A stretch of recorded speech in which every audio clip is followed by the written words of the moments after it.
or in general today, I'm going to be talking about butter. But first thing I'm going to be touching on is making clarified butter.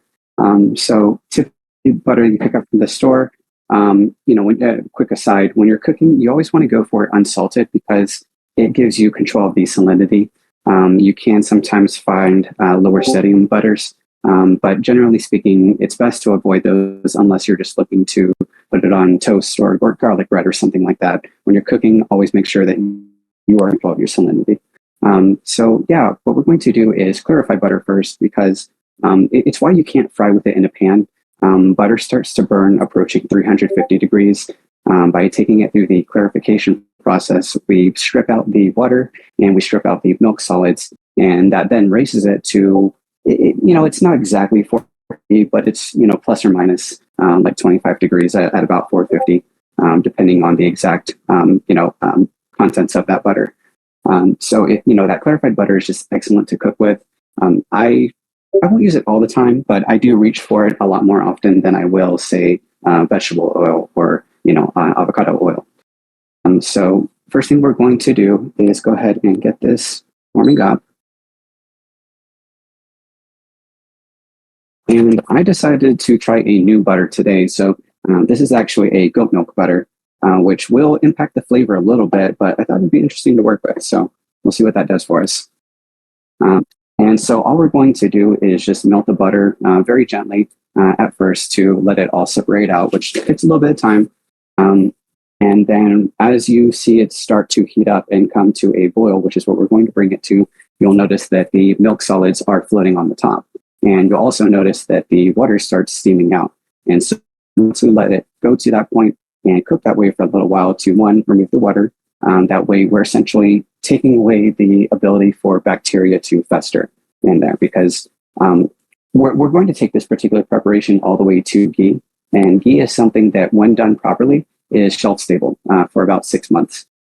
You can keep in the fridge for about a year, and then you need to toss it. But again, ghee, you can totally just put it in your pantry as long as you process it correctly. And it's also really nice to work with. Clarified butter tastes just of butter, a little bit lighter, I suppose, but there's not a whole lot going on there. Ghee, on the other hand, has a kind of nutty, very dynamic aspect to it. That's really nice. Honestly, I prefer it over clarified butter. In a lot of curries and Indian cooking, ghee is what's used. I just love working with it. And then I'll also talk about browned butter. I'm not going to do a browned butter, but it's pretty similar in how you treat it, except you don't toast it quite as much, and you are mixing the final preparation as opposed to letting it kind of separate out and skimming. And the skimming will make sense once we get to that point. So yeah, we're almost done here. And so I've also got one of these. These are really helpful for removing the milk solids that float to the top. I learned with just using a normal tablespoon, you're perfectly fine using a normal tablespoon, but it tends to go slower because it allows the liquid to spill over the side. This is just a really quick way of working through it.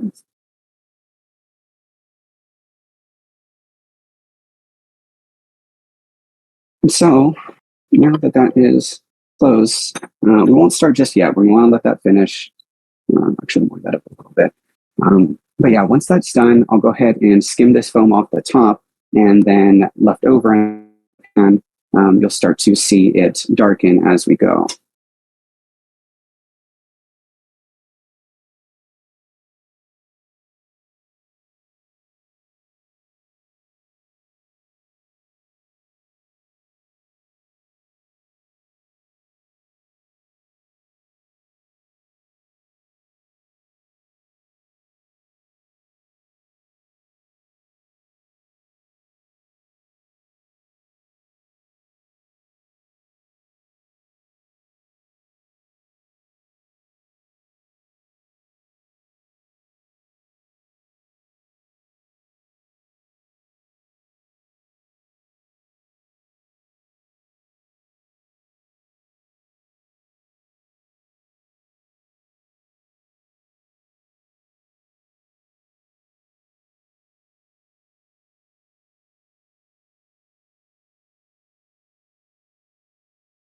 And now I will say that I chose to, again, use the goat milk butter. So my final preparation here is going to come out a little bit different, a little bit funkier, for lack of better words, than typical butter.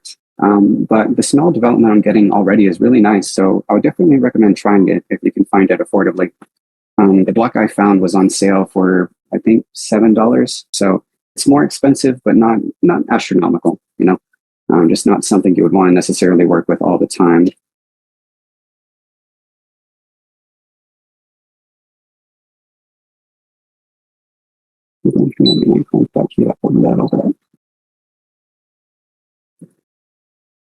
And so, yeah, again, it's a slow process. You don't want to have your heat too high. But as you take this through, you'll see more of the milk solids come to the surface. Again, you just keep skimming, and you want to skim until there is nothing left in terms of this white foamy stuff. And this is just the proteins that you're skimming off.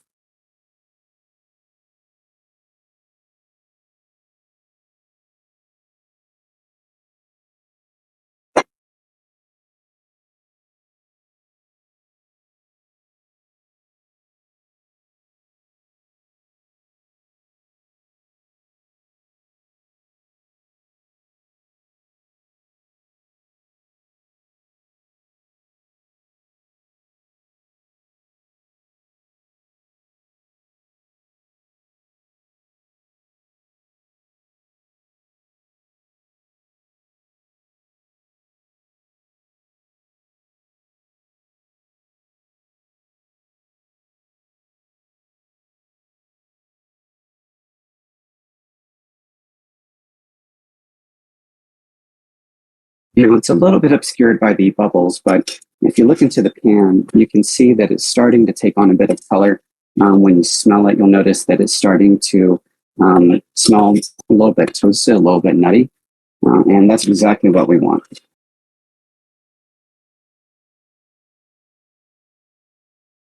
And when we get to the end of this process, let me see, it's gone quickly, so I'll drop that down a little bit. When we get to the end of the process, there'll be, you can kind of see them already, these little brown bits. And that is something that, yeah, I'll touch on that in a minute.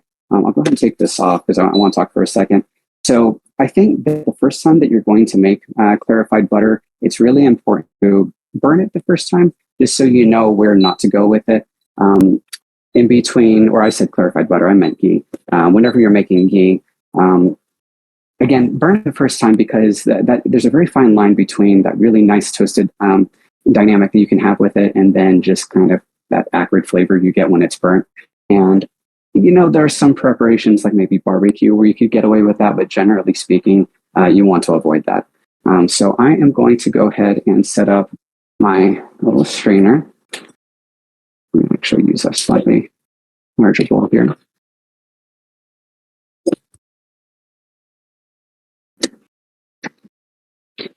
And then we're going to put cheesecloth over the top of that.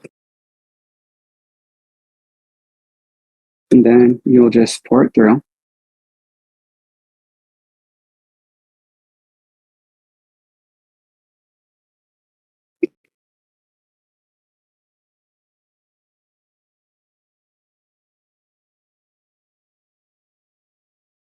Now, there are some instructional videos you'll see that'll talk about making ghee, where they'll have you, you know, put it off to the side in a bowl after it's gone through the cooking process, let it all settle out, and then very gently pour off the butter, leaving the remaining bits that I just strained out in the bottom of the pan.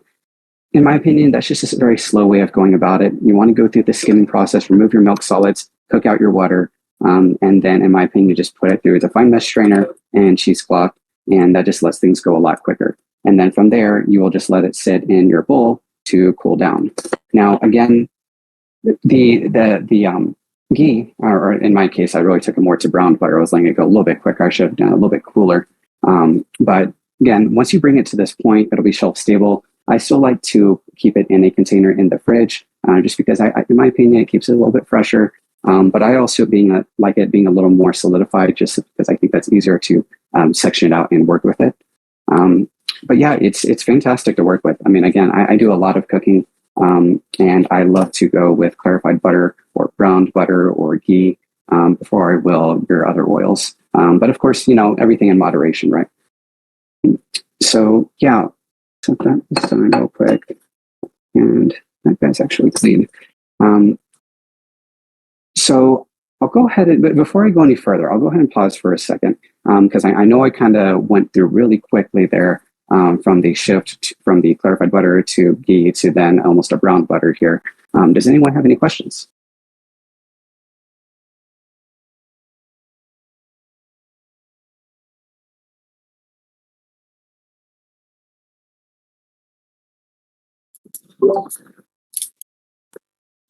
Yes, hello.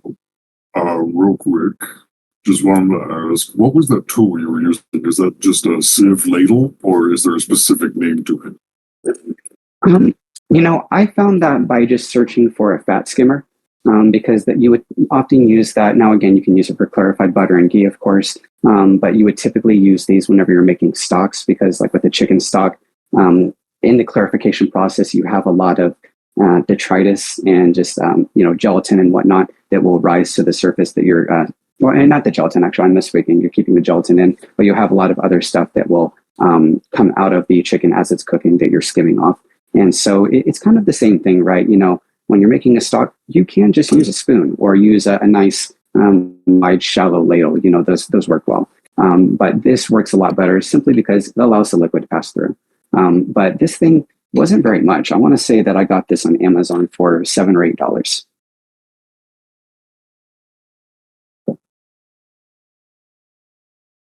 Thank you. Of course. So I'll go ahead and move this guy to the side. One thing that I wanted to talk about after that is the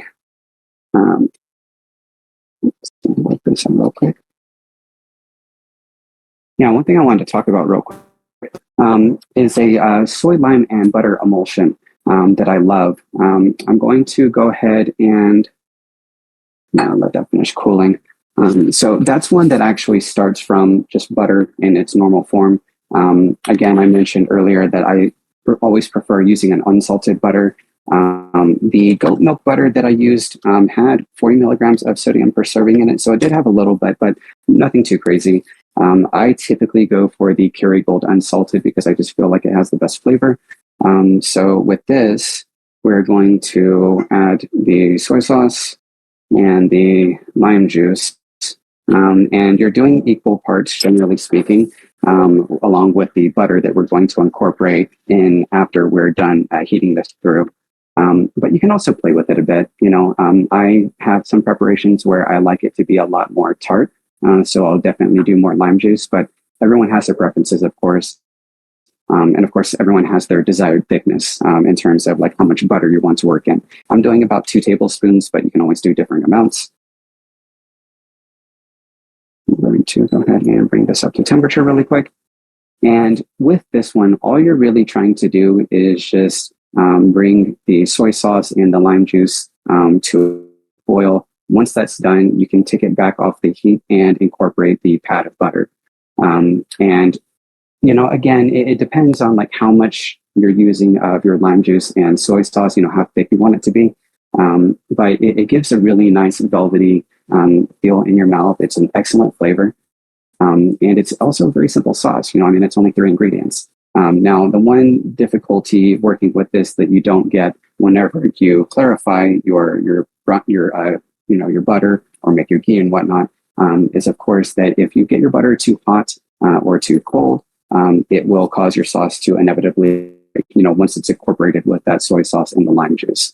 So you want to incorporate it with this off the heat. And as you'll see, it's already coming to a little bubble. So we can go ahead and stop that, bring it over to the side, and incorporate our pat of butter.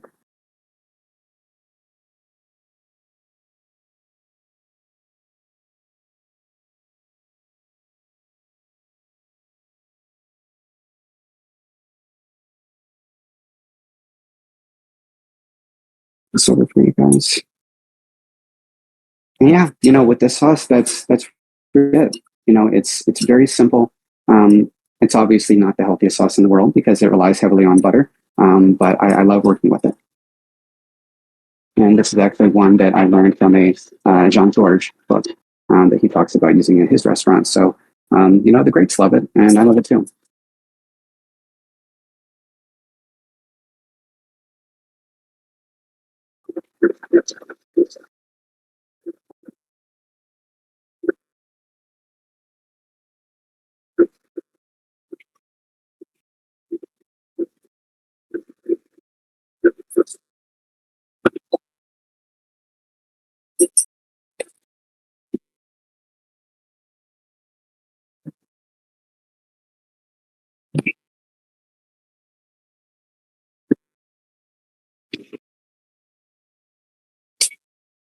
There we go.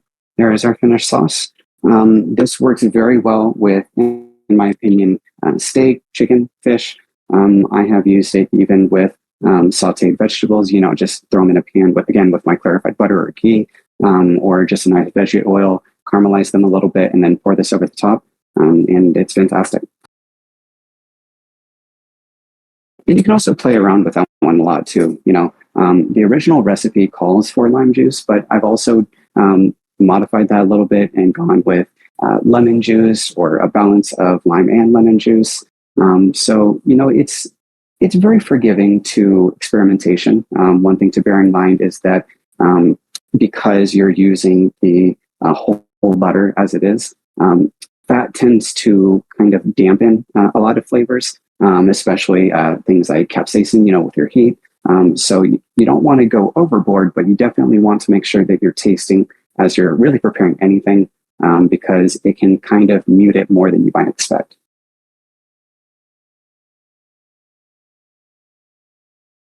And I'm actually going to put that in the container.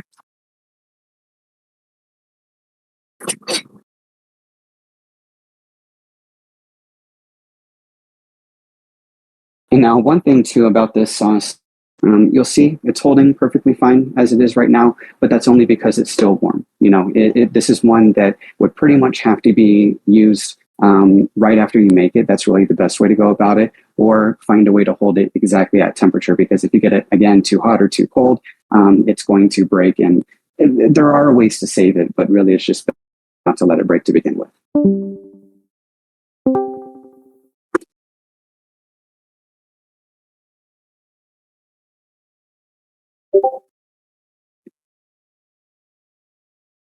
So I will pause again because I know I'm kind of speeding through some of this. Does anyone have any questions about what I just touched on? What additional sauces could you make or demonstrate, since you kind of went through pretty quick with that one? I'm wondering what other application, like what other sauces, maybe we could start off with that are like beginner friendly as well. So there is hollandaise sauce that we could definitely do. And I'd be happy to go through making a hollandaise sauce, because essentially with that, we're just making our clarified butter. So this is really more like again, almost brown butter kind of ghee. And really it's like a dark ghee, if any. But yeah, we could definitely make another clarified butter. And then, with hollandaise, it's really just about being patient and gently whisking. It's, I don't know. I don't think it's that difficult. Some people seem to think it's difficult, but I think it's kind of just the same rules as the soy, lime, and butter emulsion, right? You just want to make sure you don't get it too hot or too cold, and you don't want to add too much butter, too much clarified butter, I should say, at once. You have to do it just drop by drop. It's a bit of a slow process, but it's definitely worth doing. Not too challenging. So yeah, we could definitely do that if you would like. I would definitely be interested in seeing that Sure, preparation. Sure. Yeah, let me just rinse my pan out really quick.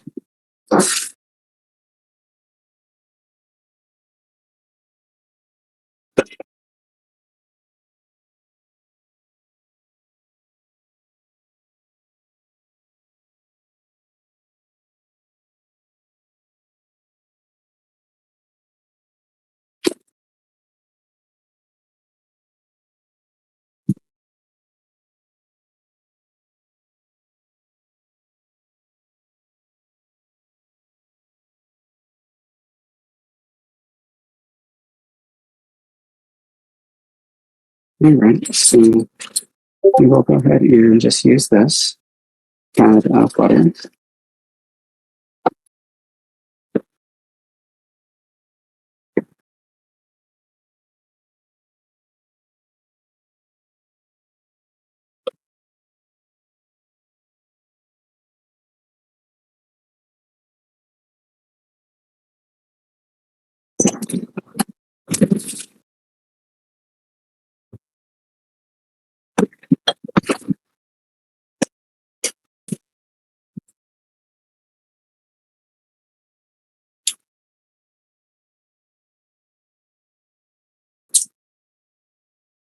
Now, for this preparation, I'll talk about too as we're letting our butter melt, because we're going to let this go a lot more gently, since again, we're only wanting to clarify. We're not wanting to do any kind of brown. Um, the seasonings are pretty simple. I found that the recipe as I followed it originally when I learned it, it really didn't have the punch that I wanted it to have. So I felt that go stronger than you might think on the lemon juice, and go stronger than you might think on the salt and cayenne pepper. But it's, again, pretty simple. It's just your clarified butter, egg yolks, water, lemon juice, cayenne, and salt. Now, I also like to add in some white pepper. And the reason, again, for going white pepper is just because of the coloration. You could use black pepper, but you're going to see the speckles in the clarified butter. So for presentation's sake, it doesn't look as good as if you use white pepper.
A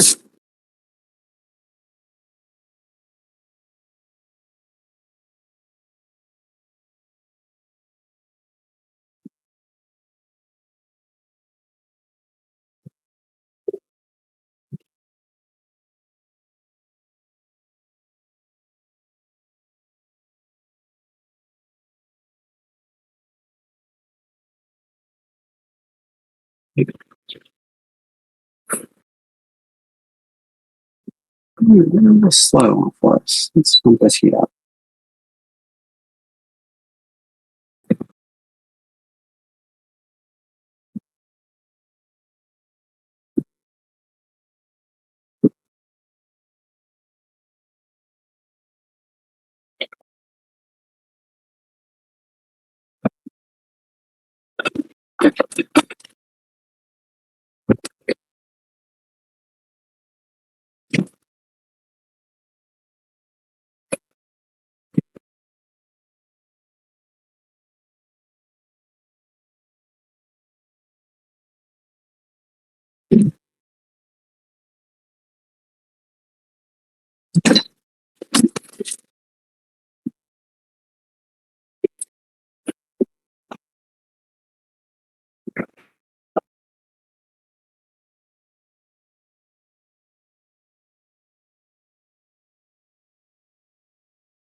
And same as I mentioned with the ghee earlier, we're just going to spin this.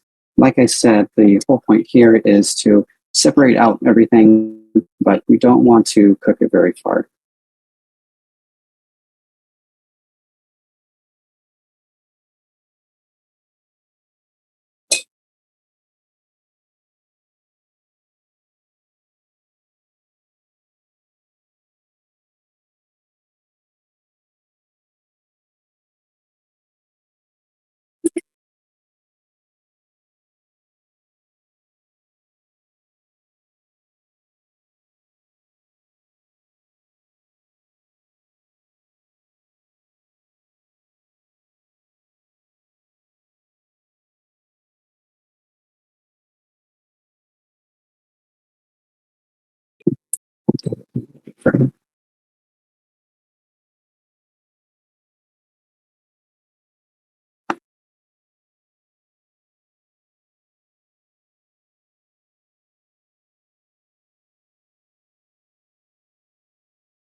Not too much longer.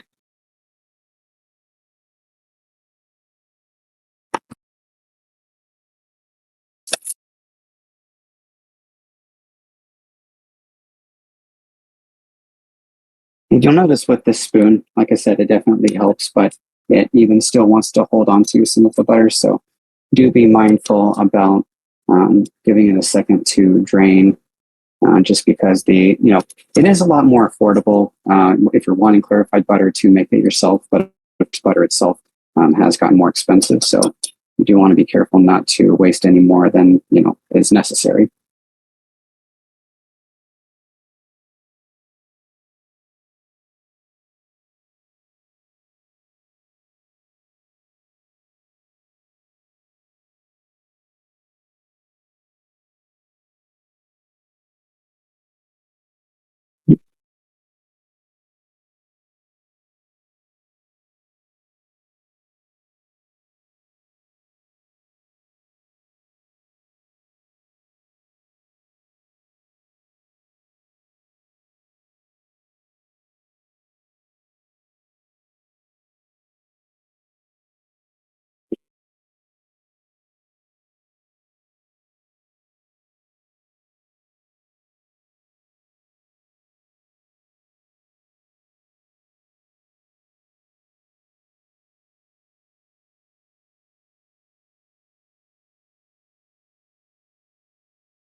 Yeah, like a little bit longer, just to get these remaining bits out, but we're all here with this. And then we're able to start making our home base.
Now, with the clarified butter, we've pretty much gotten everything, but you'll see that there's still little bits in here. So I still think to always strain it and then use your, of course, using the fine mesh strainer and your cheese cloth just to make sure that you're grabbing everything.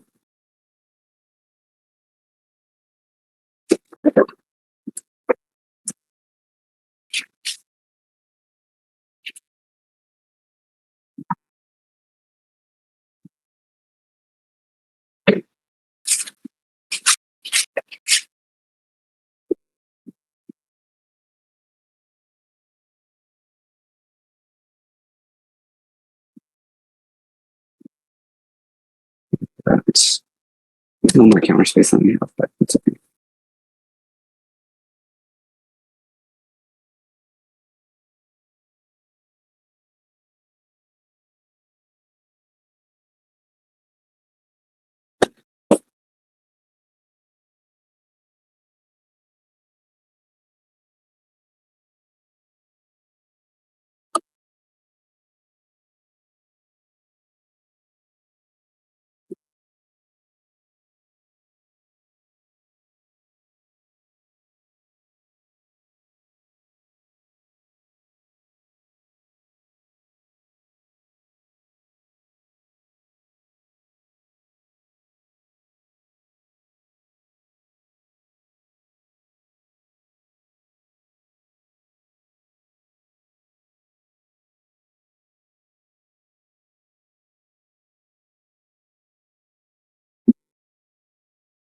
Okay, and I guess we can go ahead and pull off. Let that cool.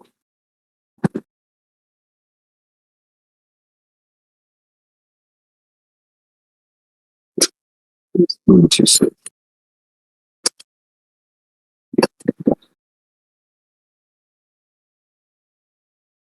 All right, and so again, we will be using the clarified butter. We'll use 3 egg yolks. We'll use a tablespoon of water. They recommend a tablespoon of lemon juice. Again, I thought that it really wasn't as potent as I wanted it to be. So I would recommend going a little bit heavier with that. And then, of course, the cayenne pepper. And same kind of thing with the cayenne pepper. I felt that it was just weak. So I would personally say go with a bit more. But I also like really spicy stuff. So, that's just me. All right, so we are going to add 2 ounces of my butter. One thing too, I will say as a quick aside, I definitely recommend getting a good kitchen scale.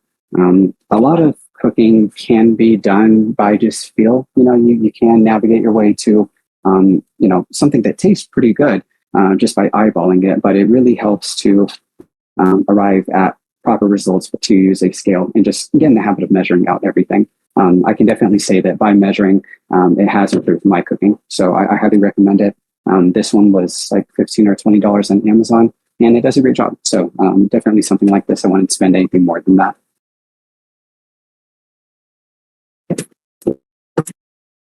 And so what we have going over here is just a little makeshift double boiler, and that will be for incorporating all of the ingredients together in a way that gives us an indirect heat source. So it'll just be a little more gentle and help us hopefully avoid breaking our hollandaise whenever we're cooking it. So we'll do.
And then once we have, so only ingredients I've added so far are the lemon juice, the egg yolks, and the water. And you just want to gently incorporate all of those, again, over the double boiler. And you just want to whisk it until it starts getting kind of ribbony. So it's going to take a little bit of time to get there.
And this takes a moment. So while I'm working through this process, does anyone have any questions?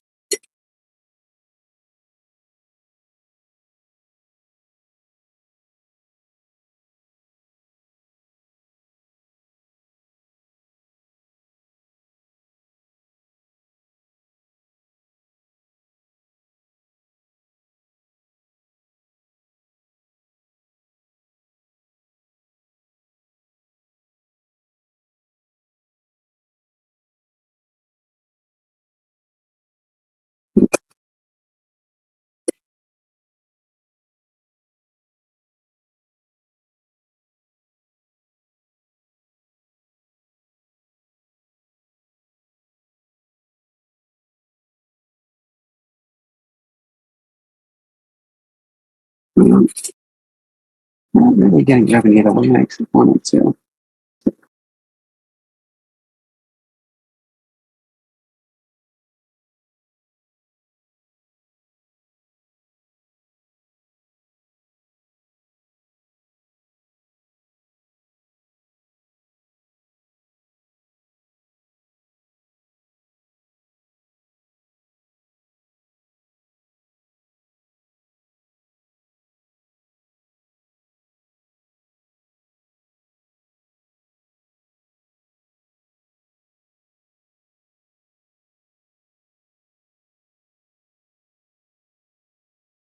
There you go. Starting to thicken up a bit.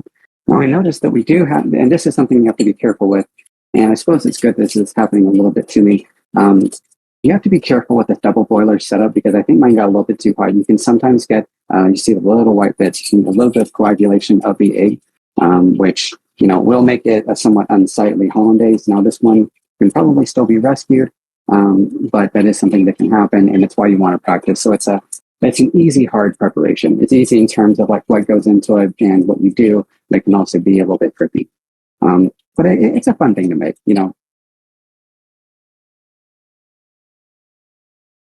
So I'm going to remove that from the heat rather for a moment. And let's see. Let's sit down.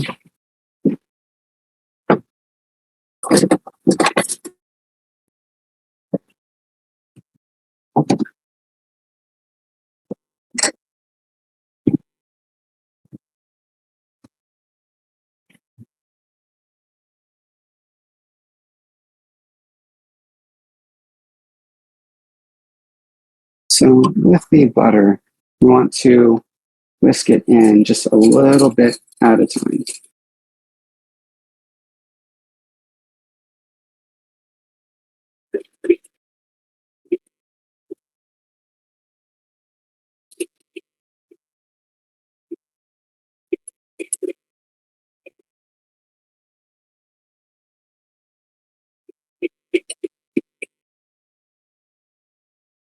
And if you get it right, the end result will be a really nice hollandaise sauce. And of course, something I should mention, you won't really season outside of adding a little bit of lemon in the beginning. You won't do any seasoning until you're done and you're taking it off the heat.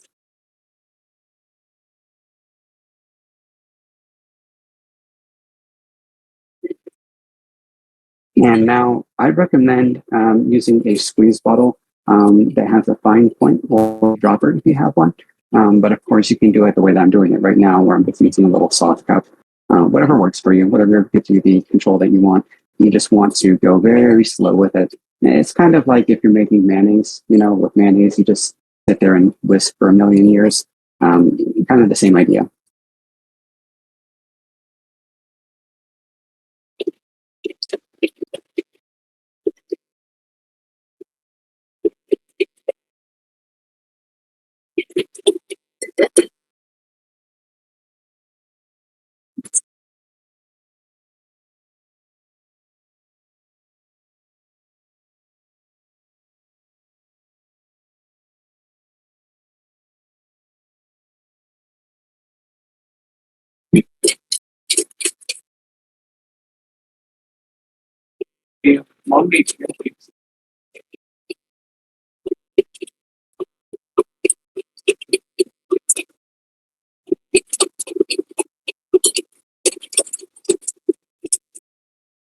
Yeah, see, so it's coming together okay. Again, there are the little bits of the white, of course. So this is not something you would want to necessarily serve to someone in a restaurant because they're going to see that and say, "Hey, why is the sauce this way?" But it'll be something that happens as you learn. I mean, it even happens to me. I've done hollandaise sauces a few times, but it happens. I think the biggest thing to touch on is just to be willing to take your time with it. Like I touched on last week, a lot of cooking, I mean, you do want to move with efficiency, but you want to make sure that you're moving slow and steady with it so that you're not getting anxious and making simple mistakes or having your heat a little bit too high. Like this is a good example, right? Like this is a darker ghee, but this is also a little bit darker than I necessarily meant to take it because I was, thinking about what I was talking about with you guys. But it is also a good example of what can happen when your mind is pulled away in different directions. So it's very important to, one, take your time, and then, of course, make sure that you're, paying attention to things, of course.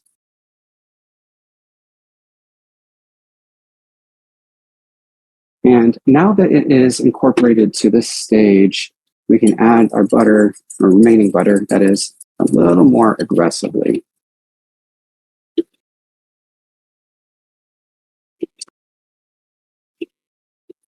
And then back on our heat.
No, yeah, it did it. It did it. Well, I guess it's still good for that to happen.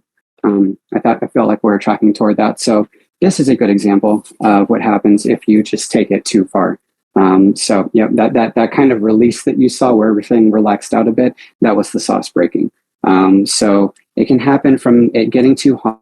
Now I did have my heat turned down, but I think I built up a little bit too much heat still that was on the bowl. So it is something that you definitely want to be mindful of. Now, as I understand, there are ways to save your hollandaise. So if you get to that stage, I wouldn't necessarily throw it out, but it is one of those things you definitely have to be careful for because once your sauce breaks, you of course don't want to serve that. So sorry about that. That's an oopsie. But again, still good to demonstrate. I think a lot of these things, like with making the brown butter, with making clarified butter, with making hollandaise, it's good to fail the first time. That way you at least know what happens if you take it too far and then dial it back, So in this instance, that can result sometimes from whisking a little bit too heavy. In this case, again, I think that my bowl just held a little bit too much residual heat. So I think that's what got me. Yeah, just make sure that you're, again, approaching things, slowly, take your time. It's a lot easier, of course, when you're just in your own kitchen, without any distractions to work on it. But it's still something that can be a little bit challenging. So really repetition is the key with any of this. I think I touched on that last week where a lot of this stuff, it just comes with time. Again, I've made who knows how many hollandaise sauces and I still break them. It's one of those things that happens. And it's really important to not get too frustrated with yourself because, we're all ignorant on something in cooking. There's so much that I don't know, it's a drop in the bucket, I feel like, for what I can still learn in this field. And it's always going to be that way whenever you're working with food. There's always something new to learn. There's always a new process. And even the greats make plenty of mistakes all the time. And anyone that says they don't is just lying to you. So yeah, it's a sauce that I love to work with. I really like making, so I did it's not really a hollandaise, right? But a hollandaise preparation that you would typically have. I really like making a dish, called eggs Benedict with like a nice black forest ham or prosciutto. And then in place of the hollandaise, I'll actually make a green curry sauce, so I'll make a green curry more or less the way you typically would build everything up. And then at the very end, instead of, serving it over rice, just strain it, then thicken it up with a bit of coconut cream, something like that, and then put that over the, over the poached eggs and whatnot on the English muffins. And it's an excellent preparation. Now, again, not a hollandaise, right? It's just serving the place of hollandaise. But because that is something that people would typically use hollandaise for, I like to mention it. I think that hollandaise works really well with swordfish. When I first learned how to make the sauce, that was the protein that I chose to work with at the time. But it works great on a lot of things, I think it's good with chicken, lots of different kinds of fish. I don't know if I would necessarily use it on steak, but I mean, I'm sure it would taste fine on steak, just maybe not my preference because steak is already so rich, in my opinion. But yeah, I think it's good to always be willing to experiment and just try things in the kitchen. Most of what I've figured out, of course, not counting what I picked up from school, but most of what I figured out just with cooking was just through experimentation and just being willing to try things. And sometimes it's not going to work, but like with the green curry eggs Benedict thing that I came up with. Not that I think I invented that. I'm sure someone else has tried that at some point. But when I mention it to people, they say, "Oh, well, I've never thought about that." And it's like, well, that's the point. It's the fun about cooking is that you can try anything. So yeah, that's pretty much it in terms of what I wanted to discuss on sauces.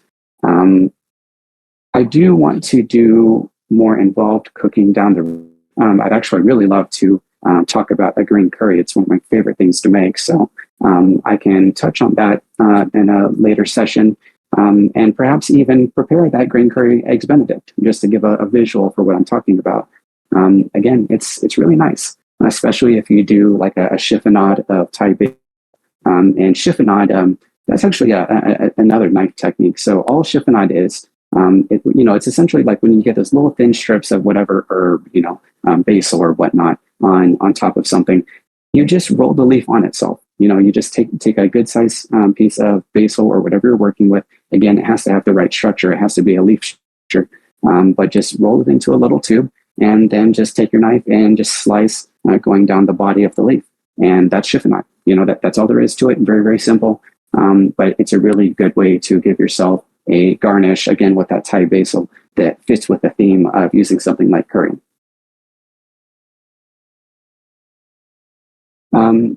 So yeah, I will go ahead and pause here for a moment.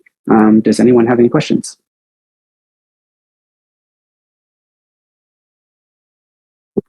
How would you save a hollandaise sauce? I've never made one, but it seems kind of daunting sometimes with my gas stove.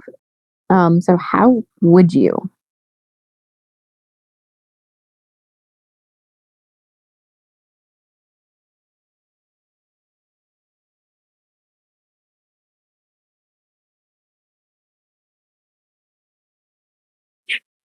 Sorry, I found this little write up the other day. I was going to put in the chat if no, this isn't that.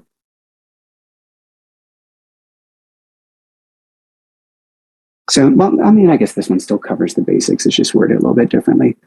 So yeah, I'll put this into the chat in a minute. That way people can go back and look at it. But apparently you can do it just by whisking in a bit of water. In a clean bowl over simmering water. Yeah, so it looks like we can rescue it with just a bit of cold water. So I'll go ahead and bring this guy up to, let's say 200. Let's get that 200.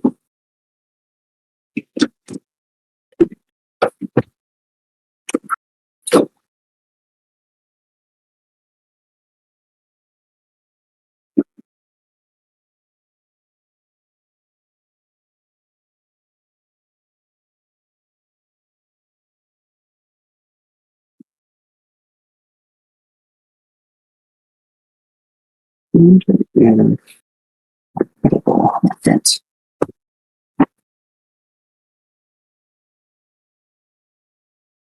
Yeah.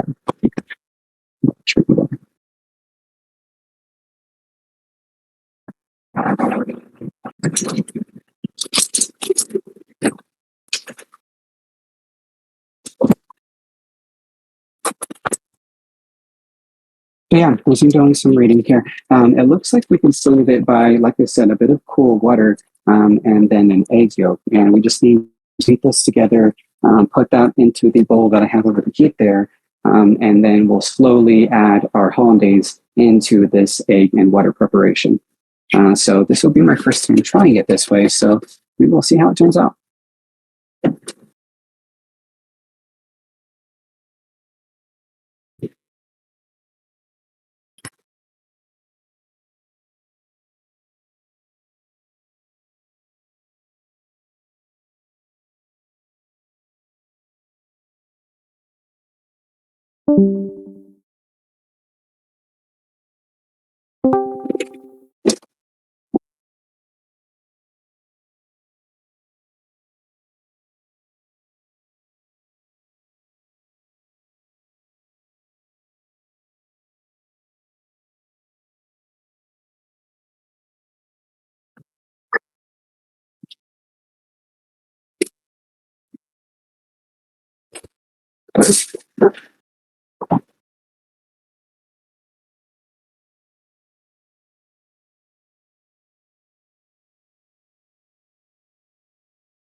All right, so we will see how this works out. But yeah, apparently it's the simplest way to do it. Just to, again, have that mixture of your egg yolks and water already on the heat and then slowly whisk in the broken emulsion.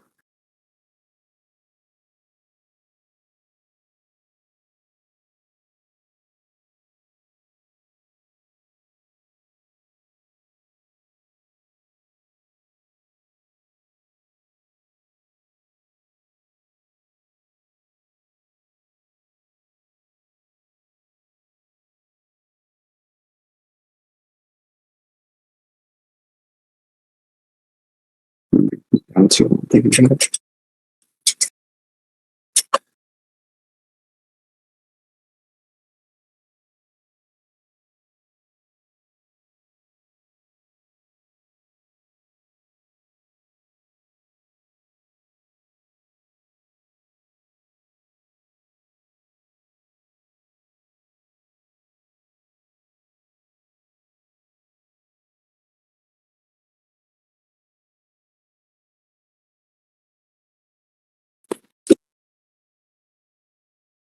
And there we go. Our sauce is fixed.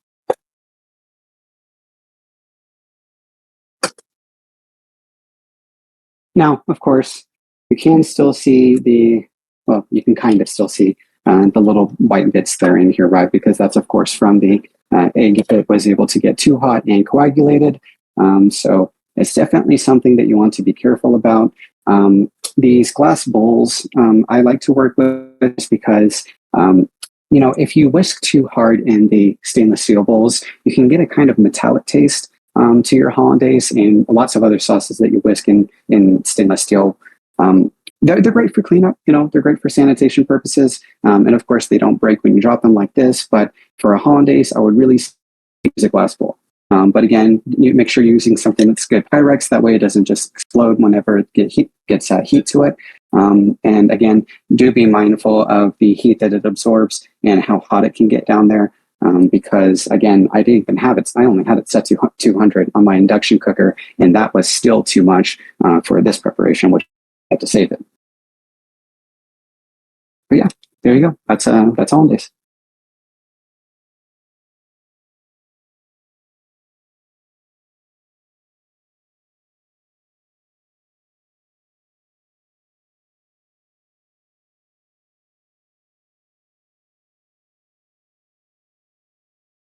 No, I think that will conclude everything that I have, unless anyone has further questions.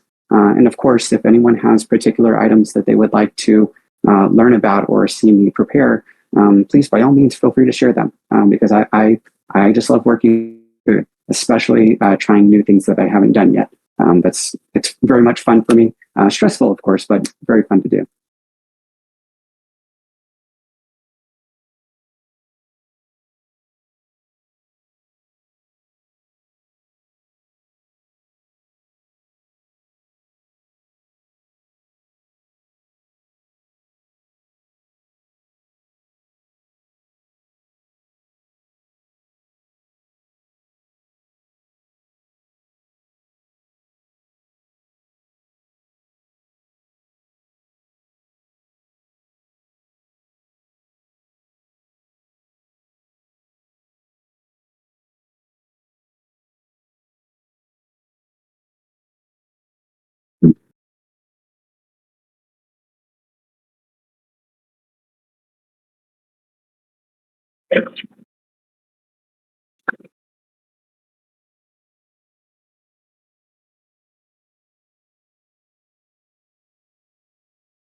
Okay.